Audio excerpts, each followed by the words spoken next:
Então, vamos pegar os sentidos da Constituição, vamos fazer uma retomada rápida, muito rápida, dos sentidos da Constituição. Eu destaco para vocês 3. Existem mais, se a gente estudar na doutrina a gente vai encontrar mais. Mas eu destaco para vocês 3 sentidos da Constituição. O primeiro, talvez mais conhecido, sentido sociológico. Lembra sempre, vocês têm que saber qual é o sentido, a característica, qual é o viés, a interpretação da Constituição e quem é que pensou ela. Decore isso agora. E tem isso aqui na cabeça, são só 3. O sentido sociológico é aquele que diz que uma Constituição que não reflete as forças sociais de um determinado Estado não é nada senão uma folha de papel, sem nenhuma serventia. É isso que quer dizer o sentido sociológico. Ele tem que dar respaldo às forças sociais presentes nesse Estado. Quem pensou isso foi um cara chamado Ferdinand de Lassalle. Em seguida, a gente teve um outro cara que pensou no sentido político. Sentido político. Esse sentido político ele vai se correlacionar com outros sentidos, com questão de constituição formal e material, que também é um outro sentido, mas eu não vou destacar hoje. Quem pensou isso aqui foi um cara chamado Carl Schmitt. Esse cara, ele dizia que a Constituição é fruto de uma decisão política. Por isso essa teoria também é chamada de teoria decisionista. Essa decisão política, seria uma decisão política fundamental, é o que caracteriza a Constituição. E ele faz uma distinção importante. Ele diferencia Constituição de lei constitucional. Uma coisa para ele, uma coisa para Carl Schmitt era a Constituição e outra era a lei constitucional. Veja bem, Constituição era aquelas matérias indispensáveis para a existência de um Estado. É o que a gente chama, e vocês vão estar bem se tiverem isso aqui em mente, não é o ideal, mas já vão estar suficientemente instruídos, o famoso DOI, Direitos e Garantias Fundamentais, Organização do Estado e Estruturação do Poder. Isso aqui era a Constituição. Por isso que eu disse que se relaciona com Constituição material, porque isso aqui é a matéria constitucional. Isso aqui seria uma Constituição material. A Constituição material é aquela que aborda isso. E o que seriam então as leis constitucionais? Mesmo que presentes no texto constitucional. Para Carl Schmitt, uma lei podia não ser constitucional e estar no texto constitucional. E também podia ser constitucional e não estar no texto constitucional. Porque o que define ela não é a forma, não é onde ela está, e sim o conteúdo.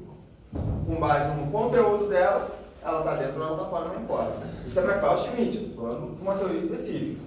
Já a lei constitucional é todas as demais, mesmo que presentes na Constituição. Carl Schmitt, se olhasse para a nossa Constituição, ficaria apavorado, porque o nosso legislador constituinte, ele observou e destacou não só matérias constitucionais, ele colocou tudo que ele achou relevante. Exemplo, vocês vão encontrar na Constituição que o Colégio Pedro II segue sob a administração da União. Um colégio que fica localizado lá no Rio de Janeiro. Ora, um colégio no Rio de Janeiro merece a atenção do legislador constituinte? O Carl Schmitt diria que não. Já que deu atenção, tudo bem, mas é só uma lei constitucional, não era a Constituição. Isso para Carl Schmitt, não é a nossa teoria adotada. Tá? Carl Schmitt.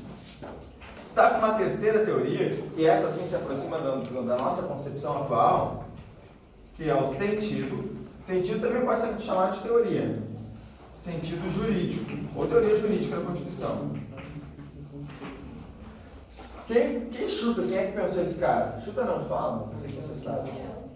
Hans Kelsen, nosso querido da nossa professora Raquel. Esse camarada, como vocês bem sabem, porque todos aqui leram a teoria pura do direito, sabem que ele era um positivista. Ele era um baita de um positivista. Então, o que importava para ele? Era a forma. Não interessa o que está escrito, não interessa a matéria. O interessante é estar lá no texto constitucional. Então, se o cara assinou e aquilo era uma decisão política, não importa. Se ele reflete as forças sociais, não importa. O que importa é o formalismo constitucional. E isso se aproxima da nossa Constituição. Quanto à classificação, é que já correlacionando, como é que se determina a nossa Constituição quanto à forma? Formal, certo? Ela não é material. Tanto que eu acabei de mencionar para vocês a questão do Colégio Pedro II, lá do Rio de Janeiro, não tem nada a ver com matéria constitucional. E está lá na Constituição e é constitucional, é uma matéria constitucional. Então, quer dizer, para Hans Kelsen, o que importa é a forma, ele privilegia a forma. Estudando isso aqui, a gente acaba de estudar uma boa parte do constitucionalismo, vocês concordam comigo? Porque aqui a gente estudou a forma da Constituição, a gente estudou as teorias que embasam a Constituição e a gente chega a se aproximar, inclusive, das teorias que circundam o poder constituinte. Tem mais do que isso, tem mais do que 13, reforço, mas eu estou fazendo só um tocado aqui. Vamos pegar a classificação, e na classificação eu faço questão de pegar a nossa Constituição. Vamos esmiuçar a nossa Constituição. E aí, com base nisso, a gente vê o que faz. Vamos lá. Constituição de 88. É o mais cotado para cair, né? Geralmente cai e já se repetiu várias vezes justamente essa questão de da nossa Constituição e perguntar se ela era formal, material, sintética, analítica, histórica, dogmática, o que ela era. Né? Então a gente vai começar a esmiuçar e vamos esmiuçar, eu quero fazer isso junto com vocês. Vamos pegar quanto à origem dela. Quanto à origem, ela é outorgada ou ela é promulgada? Qual é a diferença? Como é que é?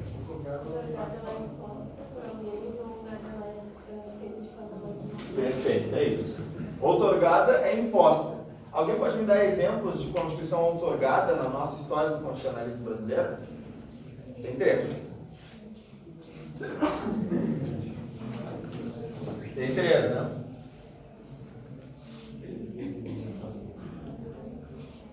Tem a Constituição de 1824, imperial.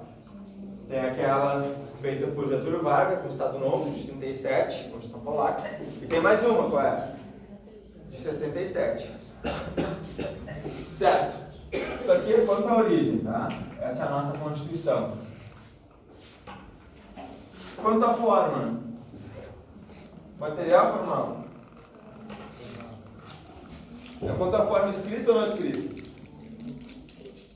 Isso aqui é fácil, né? Não só escrita como codificada. Eu vou colocar entre parênteses aqui, codificada. Não só escrita como codificada. Vocês sabem que existem constituições que não são escritas, né? Vocês lembram de estudar isso daí. Qual é o exemplo? Constituição inglesa. Ótimo.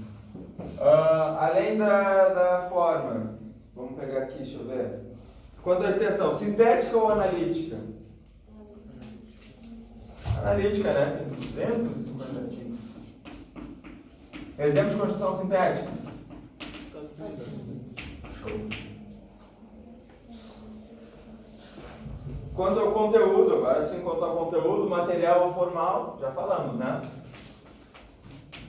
Formal.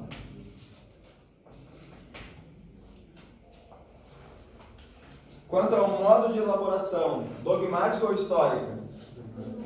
Perfeito, dogmática. E aí, se a gente fosse separar ainda, ela seria ortodoxa ou heterodoxa? Oi? Heterodoxa ou eclética, né? Heterodoxa ou eclética, mesma coisa. Inclusive, pode ser que ele coloque, a nossa Constituição não é dogmática, pode ser que ele coloque eclética direto. E a gente tem que saber que está certo. Porque eclética significa que ela é dogmática. Temos um exemplo de Constituição histórica no mundo? Acabamos de falar nela, né? Inglesa. Constituição inglesa. Quanto à estabilidade, vamos direto ao ponto. Quanto à estabilidade, o que ela é? Rígida, isso aí. Rígida.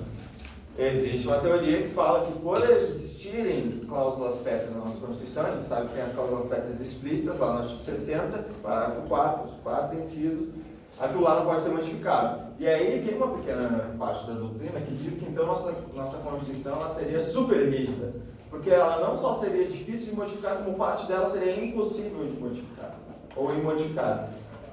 Bom, essa teoria ela não é prevalente. O que prevalece é rígida. Então, se surgir na prova de vocês, nesse momento, rígida. Nem pensa em outra coisa.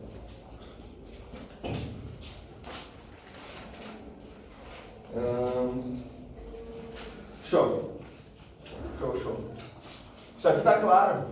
Classificação é um negócio que, se cair nessa prova, vocês precisam lembrar. Se não estiver claro, eu falo de novo. Ficou em aberto alguma coisa aqui?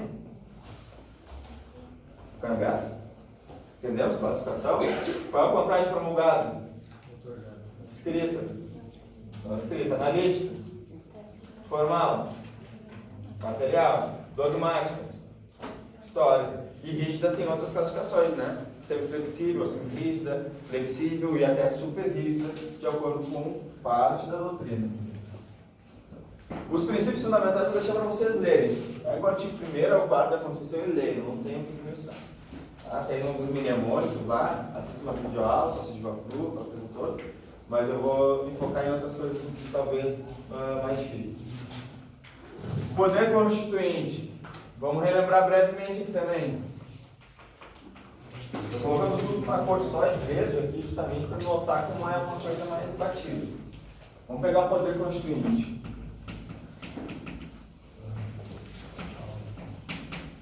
Quem veio já na aula de revisão já tem isso aqui anotado.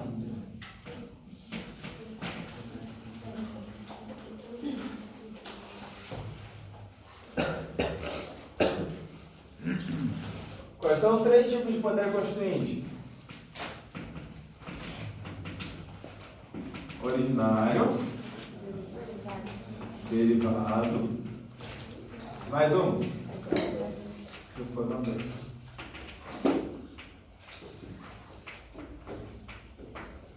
Show.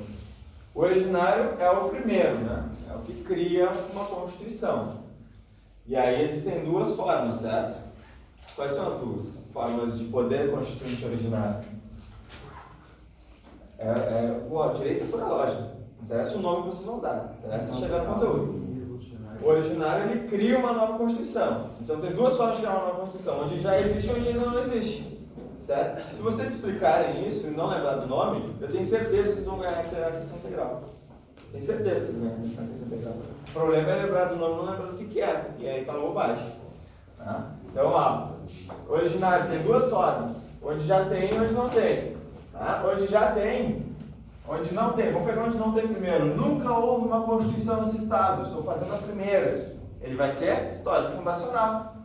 Funda uma Constituição. Ele funda o Estado, né? Então, histórico fundacional. Eu boto histórico fundacional assim, como alguns doutrinadores colocam. Mas tem gente que fala só histórico, tem gente que fala só fundacional. Certíssimo da mesma forma. E tem o revolucionário.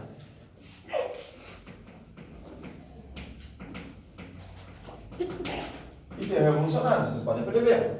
Aquele lá, olha, ele funda, ele é histórico porque ele funda uma Constituição onde não tem. Funda Estado onde não tem. E aqui já existe, mas ele inverte a ordem constitucional. Ele cria uma nova Constituição.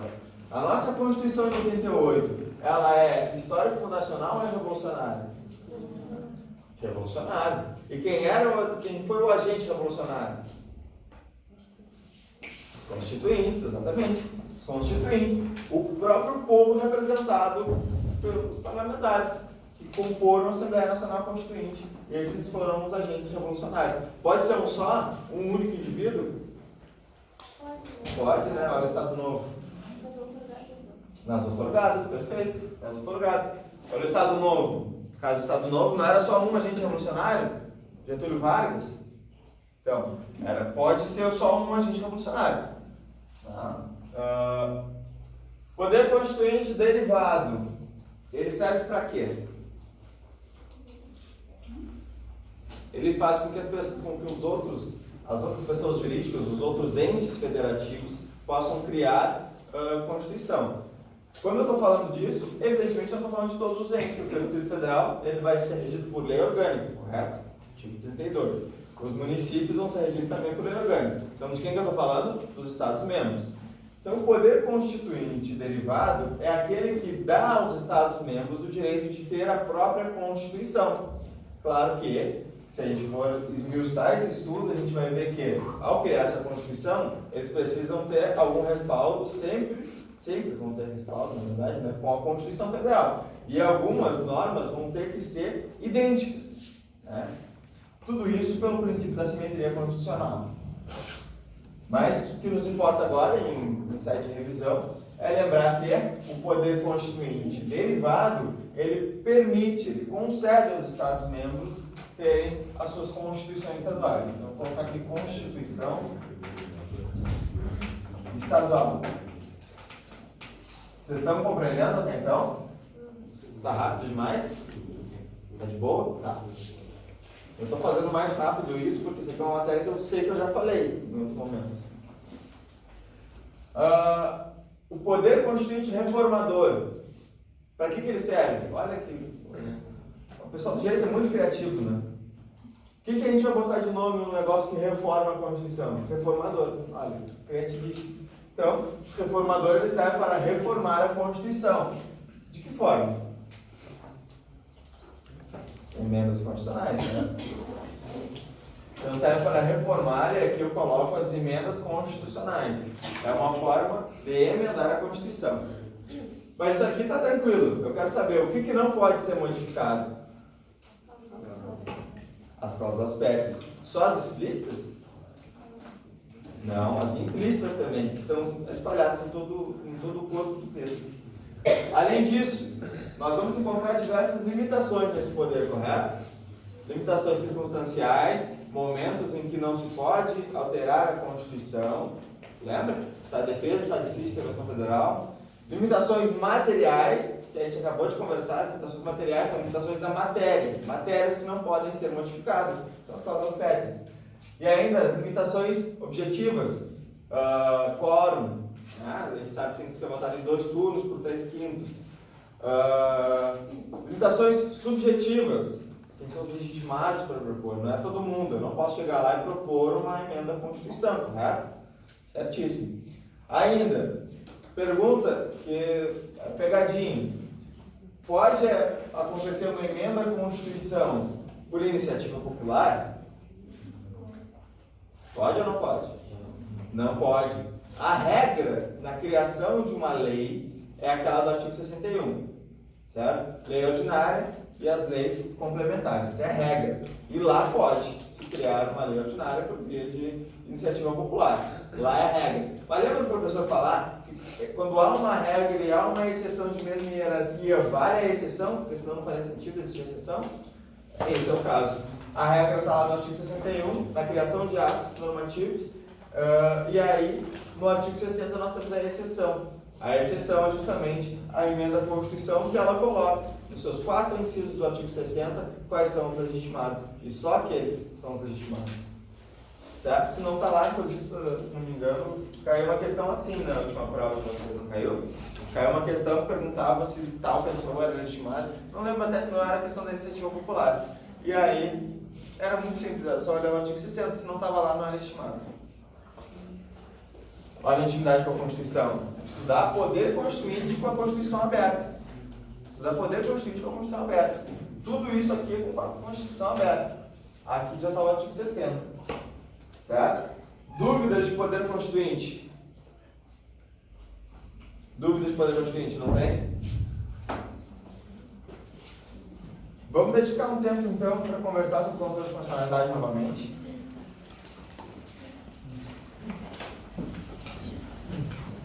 Vamos falar um pouquinho de controle.